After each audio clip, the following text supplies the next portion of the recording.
Hi friends, मैं doctor Mirza वकार bag. आज Sunday है और आज मैं अपनी एक नई स्टोरी लेकर आया हूँ।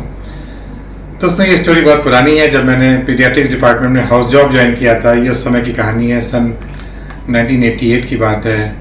नया नया मैं डॉक्टर बना था। मैंने पीडियाट्रिक्स में हाउस जॉब ज्वाइन किया और जब हाउस जॉब के मैंने ज्वाइन किया था department of paediatrics, Aligarh medical college या मेडिकल कॉलेज अलीगढ़ की जो चेयरमैन थी प्रोफेसर जीनत अंसारी, जो इस दुनिया में नहीं, जो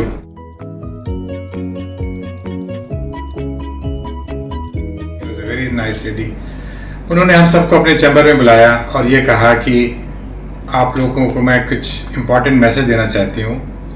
मैसेज ये है कि इंडिया में बच्चे बीमारी से कम मरते हैं, गरीबी से ज़्यादा मरते हैं। और हमारे डिपार्टमेंट में कोई बच्चा गरीबी से नहीं मरना चाहिए। जो बच्चा हमारे यहाँ एडमिट होता है या जो बच्चा हमारे यहाँ इलाज करने आया है, उसकी इलाज की जिम्मेदारी आप लोगों की है। आप लोग कहाँ से उसकी दवा अरेंज करेंगे, कहाँ से उसको पैसा देंगे, कैसे उसका इलाज होगा, ये आपकी जिम्मेदारी है। पैसे के अभाव में मेरे वार्ड में किसी भी बच्चे की जान नहीं जानी चाहिए। तो अब ज़ाहिर बात, इतना बड़ा संदेश था ये मैडम का हम लोग के लिए और बहुत अच्छा लगा हम लोगों की। चलो, आज के ज़माने में मैडम ने इतनी हम लोग को बड़ी सीख दी है। तो इसी से रिलेटेड मेरी आज की जो कहानी है, एक बच्चे की जो कि तकरीबन 7 साल का था। आपको पता है अलीगढ़ सिटी ऑफ लॉक्स कहलाता है। लॉक फैक्ट्री में वो उनके घर में छोटे छोटे लॉक्स बनते थे। तो उस बच्चे को, क्योंकि वो क्लोज कम्युनिटी थी, मुस्लिम कम्युनिटी का बच्चा था, सब लोग ओवर क्राउडिंग कंडीशन में रहते थे, तो उस बच्चे को ट्यूबरकुलोसिस हो गई थी। तो इलाज कराने वो आया, हम लोगों ने उसको पहले डायग्नोस किया। जब डायग्नोस हो गया तो जाहिर बात है उस ज़माने में ये डॉट्स वगैरह स्कीम जो गवर्नमेंट की थी, जो फ्री टीबी की जो दवाएं मिलती थी, वो सिर्फ जो बच्चे एडमिट होते थे उनको मिलती थी, ओपीडी वालों को नहीं मिलती थी। तो जैसे कोई बच्चा टीबीएम का एडमिट है, जिसको मेनिंजाइटिस है, उसकी दवाएं तो आ जाती थी, बट ये कि जो बच्चा ओपीडी बेसिस पे था, उसको गवर्नमेंट की कोई ऐसी स्कीम नहीं थी कि उसको टीबी की दवाएँ मिल सकें। अब जाहिर सी बात है 9 महीने का ट्रीटमेंट होता है ट्यूबरकुलोसिस का, और उस बच्चे को ट्यूबरकुलोसिस की ट्रीटमेंट की ज़रूरत थी। जब हम लोगों ने बताया कि उसकी भाई ये दवाएं चलेंगी, तकरीबन 4 दवाओं का उसको पर्चा दिया गया और उसकी कॉस्ट ऑन एन एवरेज मैं समझता हूँ कि पर डे की कॉस्ट कम से कम, मुझे एग्जैक्टली तो याद नहीं है, बट तकरीबन 100 रुपये पर डे की कॉस्ट उसकी आ रही थी और वो 9 महीने उसकी दवाएँ चलनी थी। तो साफ साफ उसकी माँ ने कहा कि डॉक्टर साहब, इतना पैसा तो हमारे पास है ही नहीं, मैं कहाँ से इलाज अफोर्ड कर पाऊँगी। तो अब हम लोग को फिर अपनी मैडम का संदेश याद आया कि भाई इलाज तो उसका करना है, कहाँ से किया जाए।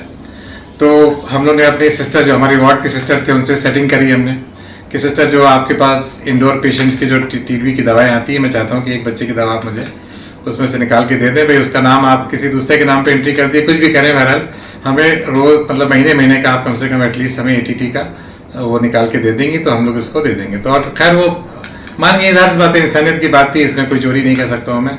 उन्होंने कैसे एडजस्ट किया वो तो उनका रजिस्टर जाने, बट ये कि एटलीस्ट वो हम लोगों को वीकली सारी जो ATT की दवाएं होती थी, टीबी की दवाएं निकाल के दे देती थी। वो उनकी फैमिली आती थी, हम लोग उसको दे देते थे।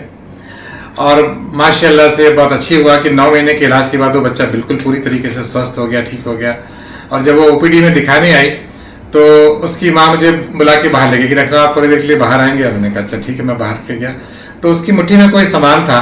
उसने कहा कि सर डॉक्टर साहब ये ले लीजिए, ये बच्चा आपके लिए लाया है। तो मैं सोचा था कि पैसे वैसे दे रही। मैंने कहा नहीं, तुम पैसे ऐसे क्यों दे रहे हो भाई, तुम लोग तो वैसे ही फाइनेंशियली। तो कहेंगे नहीं सर पैसे नहीं, आप ये सामान तो पकड़िए, क्या है ये देखिए। तो मैंने जब हाथ खोला तो उसमें एक छोटा सा ताला था और उसने बच्चे ने खुद बनाया था। कहेंगे इस बच्चे ने ताला आपके लिए अपने हाथों से बनाया है और ये ताला आप हमेशा अपने पास रखिएगा। तो मैंने कहा कि चलो बहुत खुशी हुई, मतलब मेरा जिसे कहे ना कि जैसे दिल को खुशी हुई कि आप अगर करते हैं तो उसका रिटर्न आपको अल्लाह भगवान आपको देता है। एक बहुत सेटिस्फाइंग चीज़ थी। खैर वो बच्चा फिर कहाँ चला गया मुझे नहीं याद है, वो ताला भी कहाँ खो गया मुझे नहीं मालूम, बट ये कहानी मेरे दिल में बसी हुई थी, इसलिए मैंने सोचा कि आपको इस कहानी से शेयर करूं, क्योंकि अच्छी लगती है इस तरह की कहानियाँ कि एक समझिए 7 साल का बच्चा अपने हाथ से उसने पूरा ताला बनाया और मुझे लाके उसने गिफ्ट किया। तो मैं शुक्रिया करता हूँ उस बच्चे का, उस फैमिली का, जहाँ भी हो, खुश हो, सुखी हो। अब तो माशाल्लाह जवान हो गया होगा, शादीशुदा बच्चे वाला होगा। बट ये मैसेज था आज के लिए हम लोग के लिए, और जो आने वाली पीढ़ी है उन डॉक्टर्स के लिए भी ये मैसेज है कि अपने पेशेंट का जितना भला कर सकते हैं करिए, जिस तरह से भी करिए, क्योंकि ये सच्चाई है कि हिंदुस्तान में गरीबी से लोग ज़्यादा मरते हैं, बीमारी से कम मरते हैं। तो जहाँ पर भी आप कर सकते हैं करिए, उसका इलाज करिए। यहाँ पर भी डॉक्टर बेग हेल्थ केयर में भी हम लोगों ने इसी तरह से सिस्टम बनाया हुआ है कि जो दे दे उसका भला, जो ना दे उसका भी भला। हम लोग इसी फंडे पे काम करते हैं, गरीबों का भी इलाज करते हैं, पैसे वालों का भी इलाज करते हैं, सबका इलाज करते हैं। करने वाला ऊपर बैठा हुआ है। सारे डॉक्टर से मेरी अपील है कि अपने पेशेंट्स को इलाज करिए, पैसा तो भगवान आपको देता रहेगा, खुदा आपको देता रहेगा। ठीक है दोस्तों, अगली कहानी में फिर मुलाकात होगी। इजाज़त दीजिए, bye bye, take care, see you.